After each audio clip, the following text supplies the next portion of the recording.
प्रिय भक्तगण, आज हम आपको एक कथा का श्रवण करा रही हूँ जो सुनने मात्र से आपके जीवन में सुख, संपत्ति और धन की वर्षा होगी। तो चलिए कथा को प्रारंभ करते हैं। भगवान शिव माता पार्वती से कहते हैं, इंसान के अंतिम उम्र का देवी उन 4 बातों को जानते हैं जो इंसान को बुढ़ापे में भी याद रखनी चाहिए ताकि इंसान को किसी भी प्रकार का दुख या कष्ट न हो। हे प्रिय, अब हम इस कहानी के जरिए समझेंगे कि वे कौन सी 4 बातें हैं जो हर इंसान को अपने बुढ़ापे में। आज मैं आपको एक कहानी सुनाने जा रहा हूँ जिसमें मैं एक साधु का रूप धारण करके ये 4 बातें बताने जा रहा हूँ। इसलिए हे देवी, इस कहानी को ध्यान पूर्वक सुने। अगर आप ये कहानी सुन रहे हैं तो पूरा सुनिए।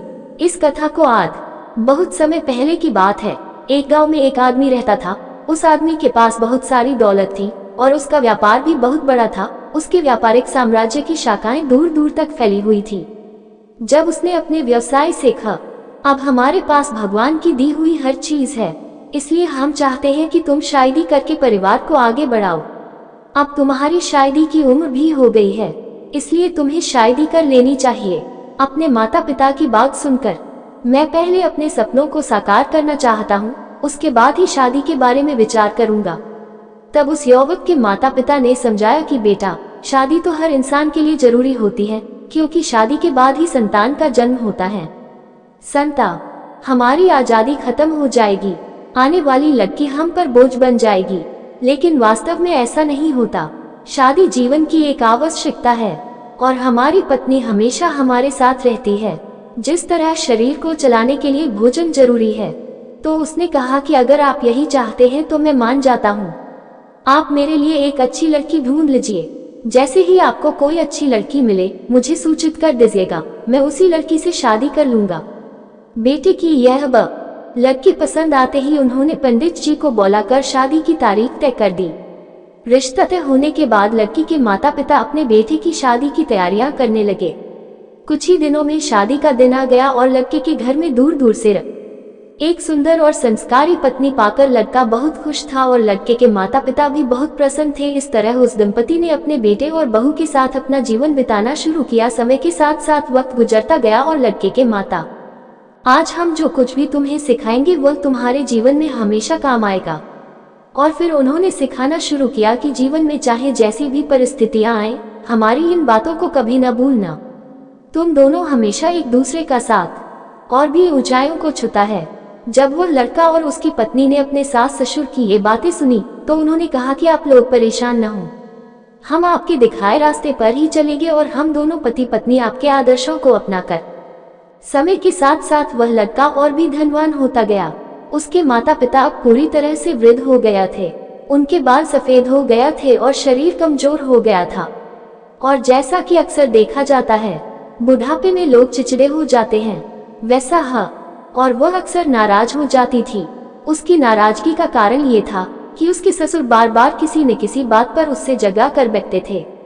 ऐसे में जब उसका पति शाम को घर आता तो वह उसे बताती कि आपके माता पिता मुझसे रोज किसी न किसी बात।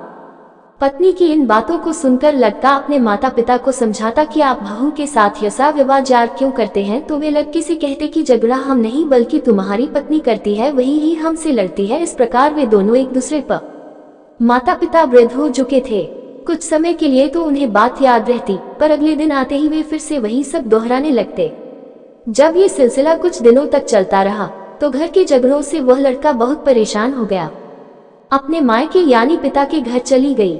जब लड़की के माता पिता ने उसे अकेले आते देखा तो उन्होंने पूछा, बेटी क्या हुआ, तुम अकेली कैसे आ गई और तुम्हारे साथ दामाद जी क्यों नहीं आए।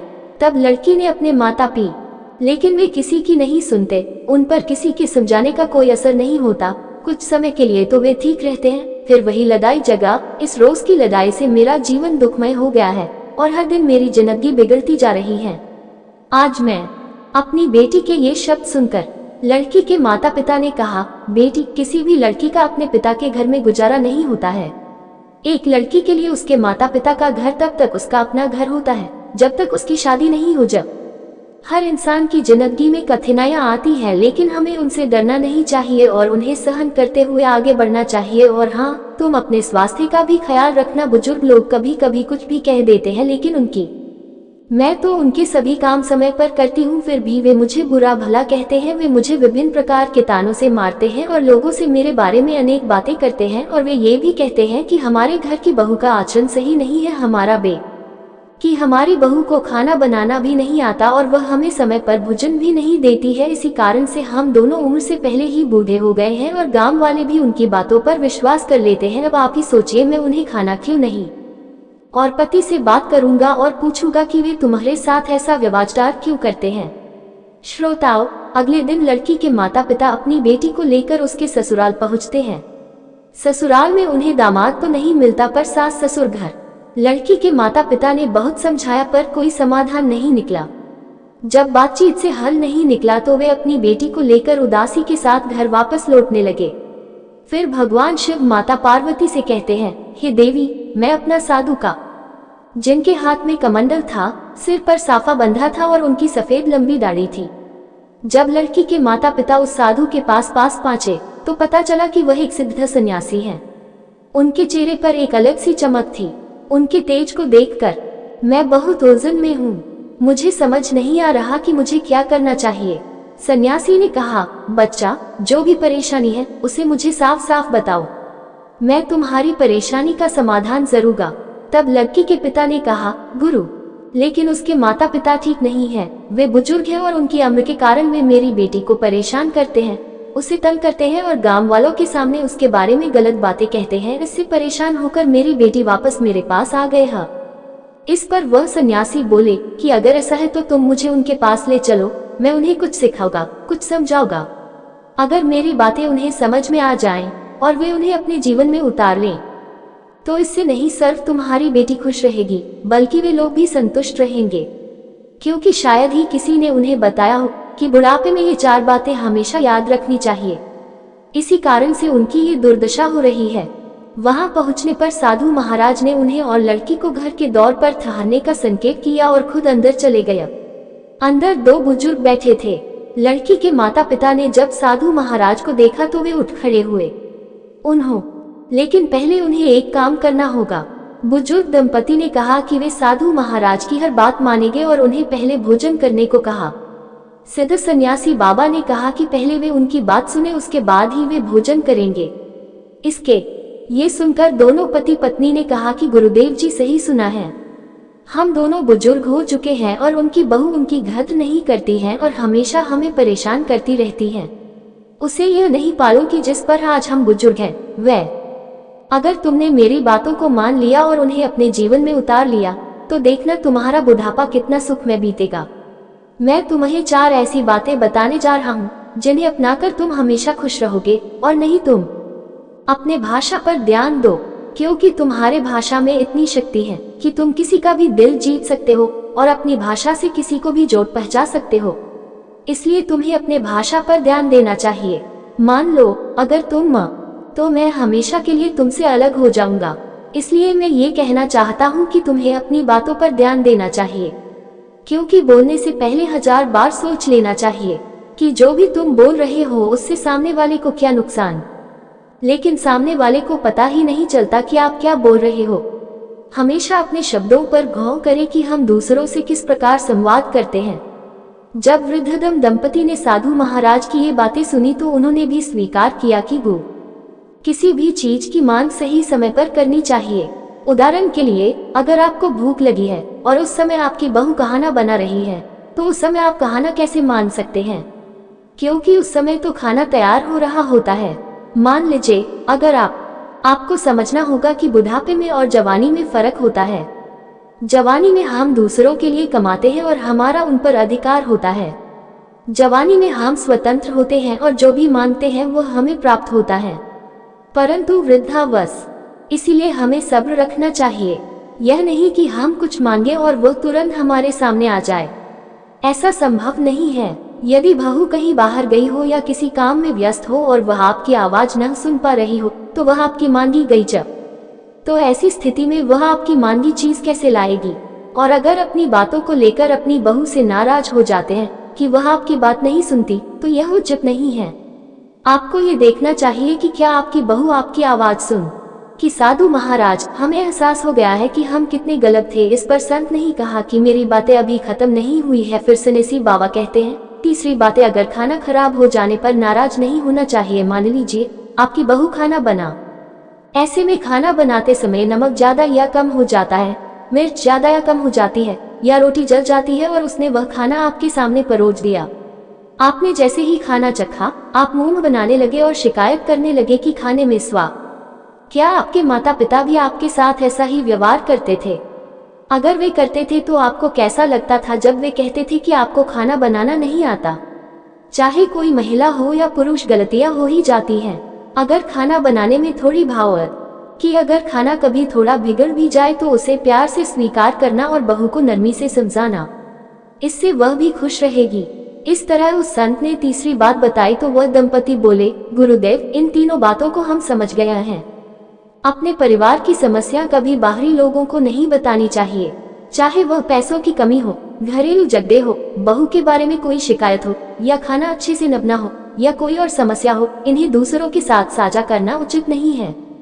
पर जैसे ही आप वहां से चले जाते हैं, वे आपकी पीठ पीछे आपका मजाक उड़ाते हैं और वही लोग आपकी बातों को बढ़ा चढ़ाकर आपके बहू या बेटे तक पहुंचा देते हैं। इससे घर में कलह और भी बढ़ जाती है। बार बार ऐसा करने से जब वह समाज में या किसी पंचायत में अपनी बात रखेगा तो वहां मौजूद लोग उसे ताना मारेंगे कि तुम्हारी बहू घर में ऐसा करती है, तुम्हारे माता पिता के साथ ऐसा करती है, तुम्हारे माता पिता हमसे तरह तरह की शिकायतें करते हैं। बुढ़ापे में तुम अपने माता पिता को परेशानी देते हो। पहले अपने घर की समस्या सुलझाओ, फिर दूसरों की समस्या सुलझाओ। इसलिए याद रखें कि अपने घर की समस्या को कभी भी बाहरी लोगों के साथ साझा ना करें, नहीं तो लोग हमने अपने घर के बारे में, अपने पैसों के बारे में, अपनी बहू और बेटे के बारे में बातें फैला दी हैं कि हमारा बेटा और बहू ठीक नहीं है, हमारे घर के हालात ठीक नहीं हैं। हम सब अक्सर परेशान रहते हैं क्योंकि हमें समय पर खाना नहीं मिला। अगर आप अपने घर की बातें सबको बताते रहोगे तो एक दिन ऐसी मुसीबतें आएंगी जिससे आप दुखी रहोगे। इसलिए मेरी सलाह मानो और अपने घर की बातें दूसरों से न कहो। और ये 4 बातें जो मैंने बताई हैं उन्हें याद रख। इसके बाद संत चुप हो गए। तब बुजुर्ग दंपति ने कहा, महाराज, आपने हमें बहुत अच्छी बातें बताई हैं, हम इन्हें जरूर अपनाएंगे। अब आप खाना खा लीजिए। संत ने कहा कि मेरी बात तब पूरी होगी जब आपके बेटे और वह लड़की, उसके माता पिता और उसका पति जो पहले से ही वहां थे, संत के सामने आ गए। दोनों पति पत्नी ने संत को प्रणाम किया और कहा कि हम आपकी बातें चौंक कर सुन रहे थे। आपने जो ज्ञान की बातें बताई हैं वो हमने सुन ली हैं। अब हमारे माता पिता। और ऐसा कहकर साधु महाराज उस दंपति को समझाने लगे कि बच्चों, याद रखना कि जब कोई युवा होता है तो उसमें अनेक प्रकार की शक्तियां होती हैं। वह हमेशा खेलता कूदता है, दौड़ता है और अपनी शक्ति से असंभव काम भी कर लेता है और समय के। और अगर उन्होंने कुछ कह दिया है या ऐसी बात कह दी है जिससे तुम्हें बुरा लगा है तो बच्चों को समझना चाहिए कि वे अब बूढ़े हो चुके हैं।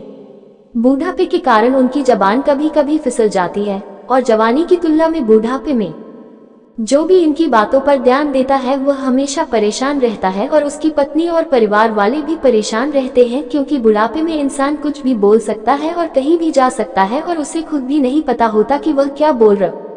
या आपकी पत्नी को ये कह दिया है कि खाना अच्छा नहीं बना है तो आपको नाराज नहीं होना है, उनकी बातों को ध्यान से सुनना है। अगर गलती हमारी है और खाना बनाने में कुछ कमी रह गया है तो पहले उसे ठीक करना है। अगर खाना बनाने में कोई कमी नहीं है, क्योंकि उनके पास जीवन का अधिक अनुभव है, उन्हें पता होता है कि कौन सा काम आपके हित में है और कौन सा नहीं। इसलिए जब आप कोई काम कर रहे हो और आपके बुजुर्ग उसे करने से रोक रहे हो तो आपको उनकी बातों को नजरअंदाज नहीं करना चाहिए। बहुओं और बेटों को भी विचार करना चाहिए कि बुढ़ापे में माता पिता कुछ भी कह सकते हैं, हमें उनकी बातों को दिल पर नहीं लेना चाहिए, क्योंकि बुजुर्गों की समझ और छोटे बच्चों की समझ में बहुत अंतर नहीं होता। अगर वे हमसे तो हमें धैर्य रखना चाहिए और उनसे झगड़ा नहीं करना चाहिए, वरना हमारी जिंदगी में परेशानियां बढ़ती जाएंगी। और अगर आपके माता पिता खाने या आपके बारे में नकारात्मक बातें कहते हैं या घर की बातें बाहर लोगों से साझा करते, इसलिए बुढ़ापे में माता पिता का खास ख्याल रखना चाहिए। कुछ लोग सोचते हैं कि अब हमारे माता पिता बूढ़े हो गए हैं, आइए हम इन्हें अनाथालय में भेज दें। अगर इन्हें घर पर रहेंगे तो लगातार शिकायतें करते रहेंगे और हाँ, उनके बच्चे भी भविष्य में उनके साथ वैसा ही व्यवहार कर सकते हैं। हमें अपने बुजुर्ग माता पिता की देखभाल करनी चाहिए, चाहे कितनी भी मुश्किलें क्यों न हो, हमें अपने माता पिता का ख्याल रखना है। जो लोग अपने बुजुर्ग माँ उनसे कहे कि देखिए आपने जो गलती की है उससे हमें नुकसान हुआ है, इसलिए भविष्य में इसका ध्यान रखें। अपने माता पिता को प्यार से समझाएं, न कि उन्हें मारे पीटे या गाली दें। जो भी व्यक्ति ऐसा करता है वह अंततः बर्बाद और अपने पीहर में उन छोटी छोटी बातों को बड़ा चढ़ाकर अपने माता पिता को रो रो कर सुनाती है, जिससे अफवाहें उड़ती हैं और एक छोटी सी बात बड़ी समस्या बन जाती है। हर बहू और बेटी को भी इसका ख्याल रखना चाहिए। आप लोग मेरे सामने ये संकल्प लें कि आज से आप अपनी बहू और बेटे को कभी परेशान नहीं करेंगे। लड़के के ससुर ने कहा, महाराज हम आपको वचन देते हैं कि आज से हम आपकी बताई गई बातों का पालन करेंगे। इसके बाद साधु महाराज न, जब आपके घर में सुख शांति आ जाएगी तभी मैं आपके घर में भोजन करूंगा। ये कहकर सिद्ध सन्यासी कहते हुए और अपनी कुटिया की ओर चल दी। लड़की के माता पिता ने भी अपने संधि से विदा ली और अपने घर वापस चले गए। बहू ने भी अपने सास ससुर की देखभाल उसी प्रेम से शुरू कर दी जैसे वे उसके अपने माता पिता हों। घर में शांति छाने लगी तो बेटा भी खुश रहने लगा। समय बीतने के बाद एक दिन लड़की की मां ने अपने पति से कहा कि बेटी को ससुराल मां, मैं कल ही उसकी ससुराल जाऊंगा। अगले दिन जब वह वहां पहुंचे तो उन्होंने देखा कि उनकी बेटी अपने सास ससुर का बहुत अच्छे से ख्याल रख रही है और वे भी उसके साथ माता पिता की तरह ही व्यवहार कर रहे हैं। पूरा परिवार प्रेम और उनकी वजह से हम भी कष्ट में रहते हैं। क्यों न साधु महाराज से कहें कि वे हमारे घर के लिए भी कोई समाधान निकालें। ये सोचकर वह लड़की का पिता साधु महाराज के पास गया और उनसे अपने घर में सुख शांति की प्रार्थना करने लगा। वे 4 बातें सिर्फ उनके लिए ही नहीं बल्कि सभी बुजुर्गों के लिए है जो इन्हें अपनाकर सुखी रह सकते हैं। क्या तुमने उन्हें अपने जीवन में नहीं अपनाया? अगर नहीं अपनाया तो तुम हमेशा दुखी रहोगे और तुम्हारे बच्चे और कुछ ही दिनों में उनके बच्चे भी उनसे प्यार करने लगे और इस तरह धीरे धीरे उनका जीवन भी सुख शांति से बीतने लगा। एक दिन साधु महाराज घूमते हुए लड़की के पिता के घर पहुंचे और वे लड़की के पिता से पूछते हैं, बताइए आपकी और आपकी बातों की वजह से हमारी बेटी का घर बच गया और दोनों परिवारों में सुख शांति आ गई है। हम आपके इस उपकार को कभी नहीं भूलेंगे। जब लड़की के ससुराल में सभी खुशी खुशी रहने लगे तो पड़ोसियों ने आपस में इसे जानने के लिए एक पड़ोसी उनके घर के पीछे छिप गया और चुपके से उनकी बातें सुनने लगा। उन्होंने रात में बात करते हुए कहा कि साधु महाराज की वजह से उनकी जिंदगी बदल गई है। ये सुनकर पड़ोसी भी साधु महाराज के पास पहुंचा, जिससे अब वे लोग सुख शांति से रहते हैं और उनके घर में अब कोई लड़ाई झगड़ा नहीं होता। तब पड़ोसी ने कहा, महाराज मुझे भी वे 4 बातें जाननी है, मैं भी अपने घर में सुख शांति चाहता हूँ। साधु महाराज ने कहा कि वे माँ और कहा, गुरुजी मैं जानता हूँ कि मैंने पाप किया है, मैंने दूसरों के घर में लड़ाई करवाई है, लेकिन मैं आपसे वादा करता हूँ कि आज के बाद मैं ऐसा कोई काम नहीं करूँगा जिससे किसी का घर उजड़े। जब पड़ोसी ने बहुत अनुरोध किया, उसकी पत्नी समझ नहीं पा रही थी कि अचानक उसमें ये परिवर्तन कैसे आया। पहले तो वह दिन भर गुस्साता और लोगों में झगड़े करवाता था, लेकिन अब वह धीरे धीरे कैसे सुधर रहा है। जब पड़ोसी की पत्नी ने पूछा तो पड़ोसी ने, मैं उनसे मिलने जंगल गया था और उन्होंने मुझे कुछ बातें बताई हैं जिन्हें अपनाकर मैं भी बुढ़ापे में सुखी रहूंगा और हमें किसी भी प्रकार की कोई कमी नहीं होगी। यह सुनकर पड़ोसी की पत्नी ने कहा कि हमें भी वे बातें अपनानी चाहिए। वह पड़ोसी जो हमेशा दूसरों की बातें सुनता और झगड़े करवाता था, अब वह भी अच्छा बन गया था। उसकी जिंदगी पूरी तरह से बदल चुकी थी।